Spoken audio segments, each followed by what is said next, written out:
Acho que já começou. Aqui para mim não apareceu nada. Agora É, apareceu. apareceu, exato. Então,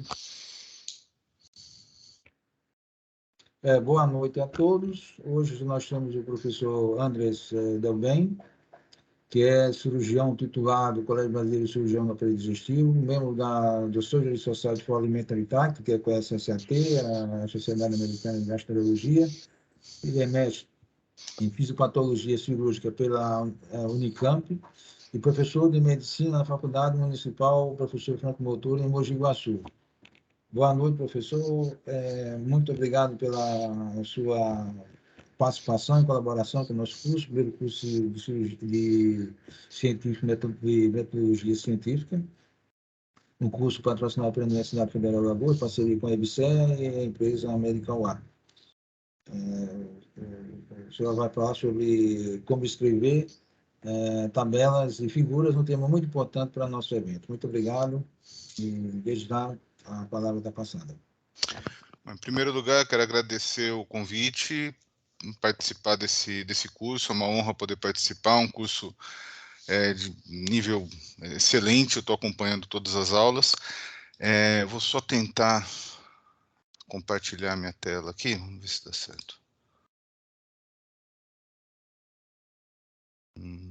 Não, peraí. Deixa eu voltar.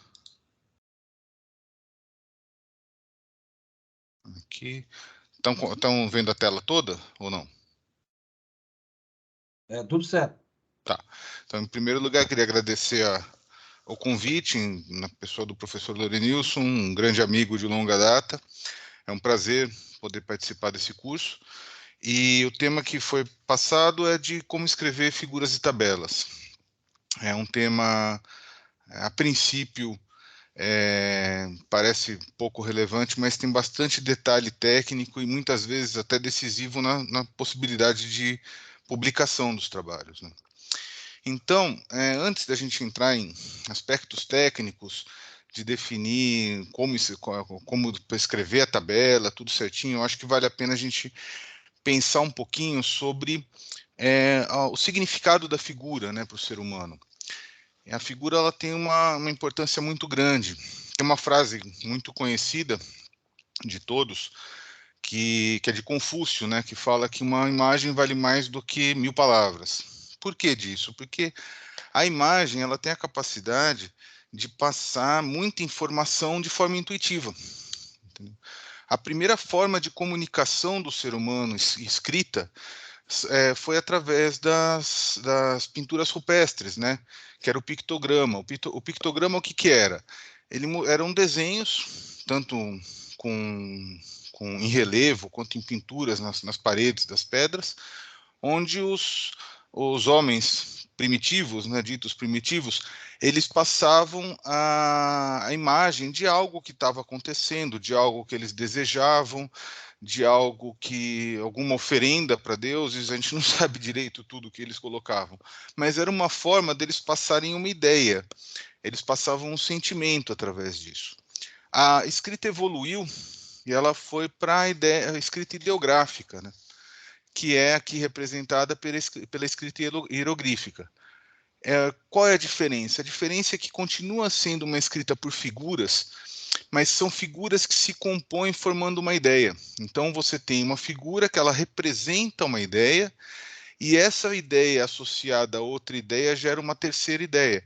Com isso, você consegue passar um texto mais complexo. Por exemplo, se na primeira, se na escrita pictográfica, né, se nas representações rupestres, o homem conseguia colocar a ideia de que ele caçava certo animal, aqui já é possível falar que foi caçado um certo animal através de um bosque ou atravessando um rio. Você consegue detalhar um pouco mais a informação.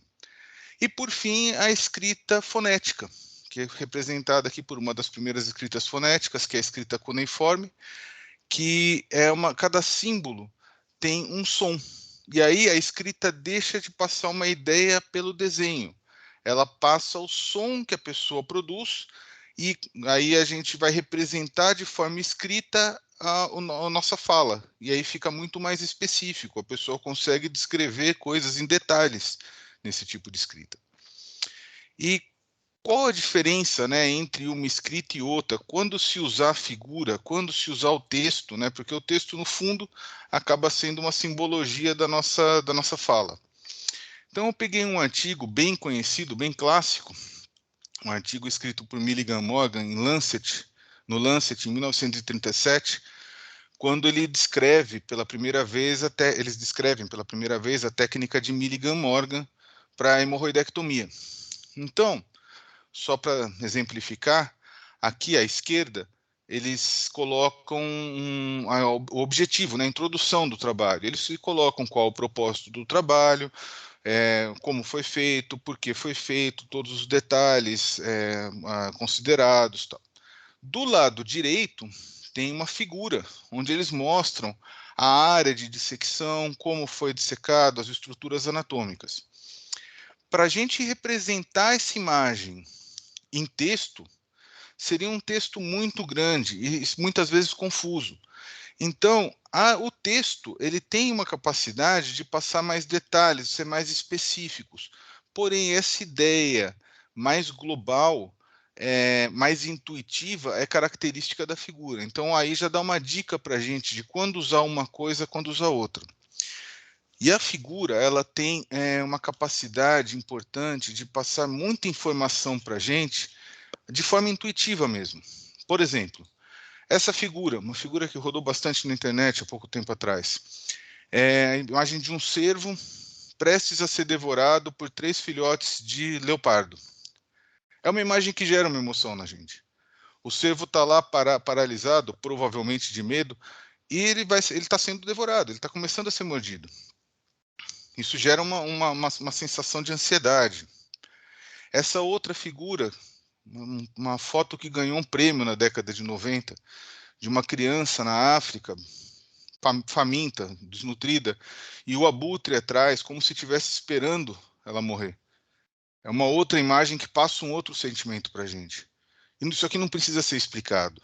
É uma coisa intuitiva. Já essa outra imagem, onde você vê todas essas formigas trabalhando junto, imagina se a gente fosse explicar o conceito de cooperação num texto. Isso dá um livro, dá um capítulo. E com uma imagem a gente consegue passar isso aí. E por fim, essa outra imagem, né, dessa fotógrafa famosa entre o pessoal da pediatria, né, o pessoal da pediatria gosta muito de fotos dela, da Annie Guedes, que ela, olha, são 2 elementos na imagem, mas passa a sensação de proteção, de integração, de fragilidade. Isso tudo todo mundo consegue captar só batendo o olho. E quando a gente fala de incluir imagem ou tabela num trabalho, a ideia é essa, é algo que seja intuitivo e fácil de entender. A tabela não é classicamente uma imagem, mas ela não deixa de ser uma disposição gráfica dos números, né, na maioria das vezes de resultados. Então, é uma forma de você ajeitar graficamente os resultados para que sejam entendidos de forma mais intuitiva. Então, quando que a gente deve usar figuras ou tabelas, né? Então, para demonstrar metodologia. Você vai, por exemplo, fazer um procedimento cirúrgico, algum detalhe cirúrgico. É muito mais fácil você bater uma foto do procedimento que vai ser feito, do detalhe que você quer chamar a atenção, do que ficar descrevendo e ficar um negócio ambíguo e cansativo. Fluxogramas, algoritmos podem mostrar principalmente a metodologia, né, os grupos que foram divididos, tabelas também podem mostrar dos critérios de inclusão, exclusão, qual o sexo masculino, feminino, quais pacientes foram excluídos, quantos, evidenciar aspectos morfológicos, as fotos são muito boas para isso. A gente vai falar, por exemplo, de uma lesão, para você descrever em detalhes uma lesão, falar de quantas cores, formato, uma fotografia passa isso de forma muito mais simples. Apresentar resultados. Então, as fotos elas são importantes para apresentar resultados. Você vê o aspecto final, gráficos são importantes, tabelas também mostram bem. comparar resultados, você pegar uma foto de antes e uma foto de depois, uma lâmina de antes, uma lâmina depois, o gráfico, um histograma, por exemplo, mostrando como que certo tratamento evoluiu de acordo com o tempo, as tabelas, e evidenciar detalhes de dados. Então, nisso as tabelas são muito boas, elas mostram para a gente o desvio padrão, mostram o intervalo de confiança, mostram significância estatística. Então, tudo isso são ferramentas que a gente pode usar que simplificam a compreensão do trabalho para o leitor. E quando a gente não deve usar nenhuma tabela, nenhum gráfico? Para repetir um dado que já foi apresentado no texto. Se você colocou um dado no texto e ficou explícito, ficou simples de entender, você colocou lá, olha, nós tínhamos um grupo de homens fumantes, metade foi submetido a um tratamento X, metade foi submetido a um tratamento Y. Isso está simples de entender, você não precisa botar um algoritmo para mostrar isso. Entendeu? A função não é exemplificar com a figura ou com a tabela. A função é facilitar o entendimento. Se no texto ficou difícil de entender, aí sim é importante tirar do texto e colocar no algoritmo. Então, nós fizemos uma divisão de grupos entre os tabagistas em 5 categorias diferentes, de acordo com o algoritmo abaixo. Figura 1, e aí você coloca o algoritmo. Entendeu? Outra coisa que não deve se fazer é apresentar dados não relevantes. Então, por exemplo, você fez um tratamento num paciente e teve um que apresentou uma determinada lesão na pele, que não causou nada, não se sabe nem se foi relacionado ao tratamento ou não. Aí você vai lá e coloca a foto dessa lesão. Isso não é relevante para o trabalho. Você está vendo se o tratamento tem resposta ou não. De todo o seu N lá, de 1000 pacientes, um apresentou uma lesão de pele que provavelmente nem relacionado ao tratamento está. E aí você vai colocar uma figura dessa lesão, uma coisa que acaba não sendo relevante, acaba só ocupando espaço. Outra coisa importante, que é comum, infelizmente é comum acontecer, é às vezes o pessoal colocar uma figura que não tem relação contextual com o trabalho. Então, por exemplo, a gente vai fazer um trabalho analisando uma modificação da técnica de Billroth para um tumor gástrico. E aí a gente, na introdução ou em qualquer momento, cita Billroth e vai lá e coloca uma foto de Billroth. Billroth, para quem não é cirurgião, para quem não sabe, é um dos cirurgiões antigos, era um alemão que foi quem descreveu uma das principais técnicas usadas até hoje na gastrectomia. Só que o trabalho não é sobre Billroth, não faz sentido colocar a foto dele lá. Então é uma foto que não tem contexto com o trabalho. E não usar a tabela para demonstrar uma tendência ou um padrão de relação entre conjuntos de valores. A tabela ela é muito boa para você você analisar os dados estatísticos, mas para fazer essa avaliação de tendência ou realizar relação de conjuntos de valores acaba sendo algo que fica muito poluído, fica difícil de ver. Nesses casos é muito melhor usar um gráfico, por exemplo.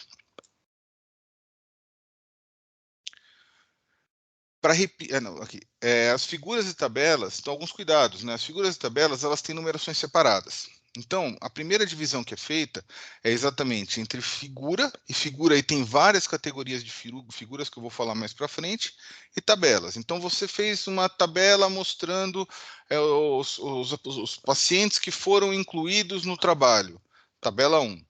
Tabela 2, os resultados dos exames dos pacientes de cada grupo, é tabela 2. Aí na terceira você vai colocar um fluxograma de conduta que foi feito, é figura 1. Tá? Então a tabela ela segue uma numeração própria e a figura segue uma numeração própria. A primeira figura foi um fluxograma de atendimento, figura 1. A segunda figura foi uma foto da lâmina, é figura 2. Mesmo um sendo um fluxograma e o outro sendo uma figura, sendo uma foto, é tudo figura. Eles seguem uma numeração à parte. Tanto as figuras quanto as tabelas, elas precisam sempre ter legendas, porque a ideia é aquela ideia inicial. A ideia de você colocar uma figura ou uma tabela é ser algo intuitivo, fácil de ser entendido. Então, na legenda, a gente vai colocar tudo o que precisa para a pessoa que estiver lendo, que estiver interpretando o trabalho, conseguir interpretar isso da forma mais adequada possível. Então, o organismo estudado, o tratamento que foi aplicado, a relação exibida, as informações específicas, se necessário, condição de clima, temperatura, tamanho de amostra, o resumo dos testes estatísticos, tudo tem que estar contido na legenda para a gente poder bater o olho, seja na figura ou seja na tabela, entender o que está acontecendo e poder interpretar isso de forma isolada, sem ter que ler o texto para entender a tabela. Lógico que é importante ler o texto para entender o trabalho. Agora, não deve ser necessário ler o texto para entender a figura ou a tabela. As figuras, nas figuras, a legenda é sempre colocada abaixo. Nunca se coloca um título acima da figura. Então, você coloca a figura, embaixo, figura 1, tal coisa, e a legenda que precisar colocar. Na tabela, é sempre colocado acima. Tá? Então, tanto na tabela pode se chamar isso tanto de legenda quanto de título. Normalmente, a gente, por estar em cima, a gente chama de título, mas se chamar de legenda também em cima não é errado. E lá deve conter todas as informações. Toda imagem, e aí inclui a tabela, ela deve ser simples e facilmente compreensível. Então, você tem que bater o olho, entender do que se trata, se é uma imagem simples, é como aquelas 4 imagens que eu coloquei no começo. São imagens com poucos elementos. Aqui mais tinha elemento ali, acho que tinha 4 elementos, entendeu? Então, a ideia é você bater o olho e entender do que se trata. Tem que ser algo que resuma. Se fosse para fazer algo complicado, que a pessoa tem que analisar, tem que fazer parte de um contexto para poder entender, aí não faz sentido colocar figura. Considerar sempre a paleta de cores, aquilo que o Dr. Osimo falou brilhantemente na última aula, é a questão da penetração de daltonismo na população. Então, você vai colocar uma figura que, de repente, uma pessoa não consegue enxergar. E dentro disso, lembrar sempre da possibilidade de publicação em preto e branco, né? Na verdade, na prática, em escala de cinza. Por quê? Poucas revistas hoje que não publicam em colorido. Toda publicação online hoje, e a maioria das revistas fazem publicação online e impressa, a publicação online vai sair colorida. Mas as publicações impressas, para quem não sabe, normalmente elas são pagas por figura. E, né, não é barato, principalmente porque são cobradas em euro ou em dólar. E muitas vezes no nosso meio a gente não tem verba disponível para isso. Então, se a gente consegue colocar principalmente tabelas, e lembrar dessa história, né, tabelas e gráficos que tenham como ser interpretados em escala de cinza, muito melhor. Você vai escolher um gráfico, por exemplo, que está com um fundo laranja e escrito em verde, na hora que isso aí virar cinza, vira tudo cinza, ou daltônico mesmo, ele vai ter dificuldade para diferenciar. Então, tomar cuidado com esse tipo de coisa. Aqui, então, a estruturação de uma tabela, né? Como é que é feita a estruturação da tabela? Então, aqui em cima, nós temos o título, né, da tabela, também chamado de legenda. Então, aqui a gente vai colocar a numeração da tabela, né, tabela 1, valores, aí vai colocar toda a descrição, né, o que tá presente na tabela. Então, valores médios, respectivo erro padrão, tudo certinho. Opa, só um minutinho. Então, tudo que precisa para entender do que se trata essa tabela tem que estar escrito no título da tabela. Logo abaixo tem uma linha divisória, né? Logo abaixo vem o título das colunas. Então aí vai ter o título de cada coluna. E nesse título de coluna sempre tem que constar as unidades de medida. As unidades de medida nunca entram junto com os dados, elas ficam no título. Então, por exemplo, aqui, onde está infliximab, 5 miligramas por quilo por semana, é aí que tem que estar a unidade de medida, né? O corpo da tabela, onde vai ter os dados, que é o que interessa, na verdade, né? É o que a gente quer simplificar, é o que a gente quer deixar de forma organizada. E, por fim, as notas de rodapé. Nas notas de rodapé, a gente vai colocar qualquer detalhe sobre significância estatística, sobre teste estatístico utilizado, qualquer detalhe, observação sobre a tabela. Então, cuidados em relação à estruturação da tabela, né? prestar atenção com os padrões exigidos pela publicação. Então, tem revistas, por exemplo, que usam pontos depois de casa decimal, tem revistas que pedem que se use vírgula depois do casa decimal. Cuidado com a escolha de cores, como eu falei, né? Então, desde você ter uma acessibilidade para pessoas que têm dificuldade em enxergar certos tipos de cores, quanto a possibilidade da impressão em escala de cinza. O título, também chamado de legenda, ele sempre vai em cima da tabela, tá? Ao contrário da figura que sempre vai embaixo. As unidades de medida, elas têm que ser especificadas nos títulos das colunas e não no corpo, tá? Não é para você colocar o valor e a unidade de medida, o valor e a unidade de medida, isso já fica no título e subentendido no corpo. As linhas de demarcação, né, são usadas para separar a legenda, o cabeçalho, dados e o rodapé. Isso tem que estar muito claro na tabela, onde começa e termina cada parte. E as notas de rodapé são utilizadas para esclarecer pontos da tabela ou denotar diferenças estatísticas entre os grupos. Em relação às figuras, a gente pode dividir basicamente as figuras em 3 grandes grupos. Tá? Então, o primeiro grupo são os fluxogramas, algoritmos e pirâmides. O segundo grupo, os gráficos. E o terceiro grupo, as fotos e os desenhos. Então, vamos falar um pouquinho de cada um. O algoritmo, isso é uma coisa interessante, pessoal, porque eu já vi examinador em banca pegar no pé do apresentador porque não sabia a diferença entre algoritmo e fluxograma. É uma coisa que parece igual, mas são coisas bem diferentes. O algoritmo, ele é uma sequência de passos, em ordem e sem ambiguidade. Então, ele daqui deve ser seguida para resolver um problema. Então, como nesse caso, um grupo experimental que foi dividido em 3, entendeu? Não teve uma ambiguidade. Se acontecer isso, vai para esse grupo. Se for dessa forma, vai para aquele grupo. Um exemplo que é mais fácil de entender é a receita de bolo. Então você pega a farinha, pega o ovo, pega o óleo, é uma sequência que vai culminar no bolo. Isso é um algoritmo, é um caminho a ser seguido.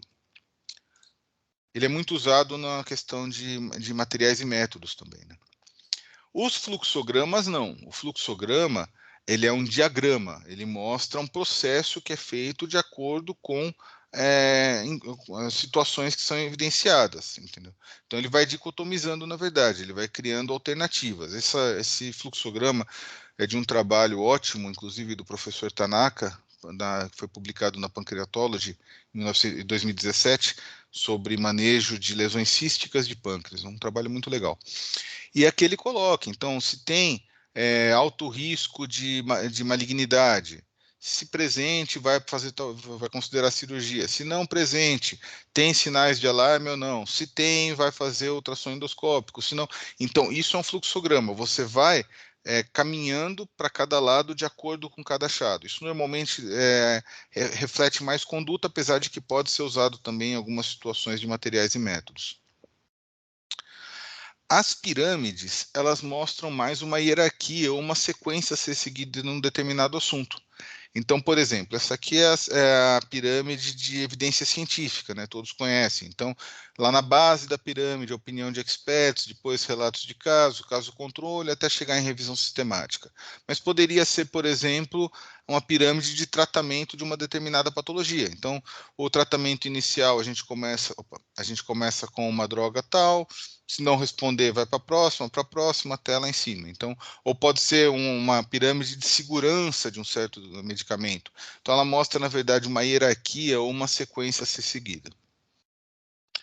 Gráficos. Aí, pessoal, gráficos tem vários tipos. Daria para a gente ficar uma semana aqui só falando dos tipos de gráficos. Eu vou falar sobre os principais tipos, os mais usados, porque a ideia é poder entender mais ou menos quando utilizar um tipo de gráfico e quando o outro. Então, os gráficos de barras, que são os mais usados, né? Eles podem ser usados tanto para comparar categorias. Então, nesse exemplo, você vai avaliar o resultado de um tratamento de um paciente, ou de uma determinada patologia, né? Não necessariamente um paciente, pode ser um trabalho experimental. Então, no eixo X, vai colocar o grau de resposta, né? A categoria, se teve uma resposta total, se teve uma resposta parcial, ou se não teve resposta. e no eixo Y a quantidade de pacientes. Então aqui a gente consegue ver de forma bem intuitiva que teve bastante paciente com resposta total, uma quantidade boa de paciente com resposta parcial e uma quantidade pequena sem resposta. Uma outra forma da gente trabalhar com gráfico de barra é através de um histograma, né, que ele serve para a gente ver evolução, na verdade. Então, nesse exemplo, a necessidade de internação após introduzir a vacinação sobre uma determinada patologia. Então, os episódios de internação, na coluna Y, e na coluna X, o tempo depois que foi dada a vacina. Então, 10 dias depois que foi dada a vacina, teve 80 casos de internação. 20 dias depois, isso caiu para 60. 30 dias depois, foi para 50. E aí a gente consegue perceber que existe uma relação entre a vacinação e a diminuição de casos de internação numa determinada população para uma doença.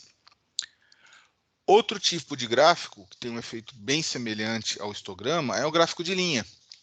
Ele é usado também para ver uma tendência, para ver uma mudança de uma variável ou número afeta as mudanças em outras. Então, a mesma ideia, o mesmo gráfico, na verdade, né? A necessidade de internação após introduzir vacinação. Então, essa linha contínua são os casos vacinados, é o mesmo gráfico da outra vez. A vantagem do gráfico de linha é que quando a gente vai fazer comparação, então aqui eu coloquei um gráfico dos casos não vacinados, tá? Quando a gente vai fazer uma comparação, a gente fica muito mais fácil, mais intuitivo a gente vê através de um gráfico de linha do que fazer num histograma com várias barras diferentes. Dá para fazer também, mas fica muito poluído. A ideia, quando a gente fala de figura, pessoal, aquilo que eu falei no começo, quando a gente fala de figura, menos é sempre mais. A gente, com menos elementos, quanto mais simples, quanto menos legenda você acaba tendo necessidade de ver,